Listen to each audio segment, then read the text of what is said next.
2026 বিশ্বকাপ ফাইনালের পর ফুটবল বিশ্বে শুরু হয়েছে নজিরবিহীন বিতর্ক। স্পেনের কাছে 1-0 গোলে হেরে শিরোপা হারানোর পর যখন আর্জেন্টিনা বিভিন্ন রেফারিং সিদ্ধান্ত নিয়ে প্রশ্ন তুলছে, ঠিক তখনই উল্টো সারা বিশ্বের একাংশের ফুটবল সমর্থক ফিফার কাছে আর্জেন্টিনাকেই বিশ্বকাপ থেকে আজীবনের জন্য বহিষ্কারের দাবি জানিয়ে শুরু করেছে বিশাল গণস্বাক্ষর অভিযান। ইউরোনিউজের তথ্য অনুযায়ী লিভ আর্জেন্টিনা শিরোনামের সেই অনলাইন পিটিশনে ইতোমধ্যেই 2,33,16,108 জন স্বাক্ষর করেছেন। প্রথমে লক্ষ্য ছিল মাত্র 50 লাখ স্বাক্ষর, কিন্তু কয়েকদিনের মধ্যে সেটি বহু গুণ ছাড়িয়ে যায়।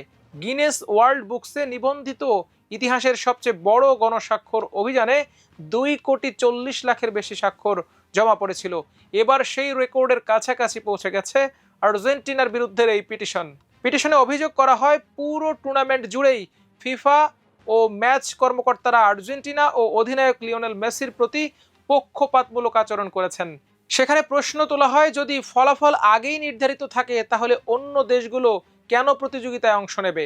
আর্জেন্টিনাকে বিশ্বকাপ থেকে বাদ দিন এবং সবাইকে সমান সুযোগ দিন। এই ক্ষোভের পেছনে টুর্নামেন্টের একাধিক বিতর্ককে সামনে আনছেন সমর্থকরা। ফাইনালে স্লোভেনিয়ার referee Slavko Vincic, Alexis Mac Allister ও নিকোলাস তাগলিয়াফিকোকে কার্ড না দেখিয়ে এড়িয়ে যান বলে অভিযোগ ওঠে। অন্যদিকে স্পেনের নিকো উইলিয়ামস ও ফেররান তোরেসের দুটি গোল বাতিলের সিদ্ধান্ত নিয়েও তীব্র বিতর্ক তৈরি হয়। এর আগেও গ্রুপ পর্বে আলজেরিয়ার বিপক্ষে আইসা মান্দির ওপর লিওনেল মেসির একটি কঠিন ট্যাকলের পর অনেক বিশ্লেষক লাল কার্ডের দাবি তুলেছিলেন।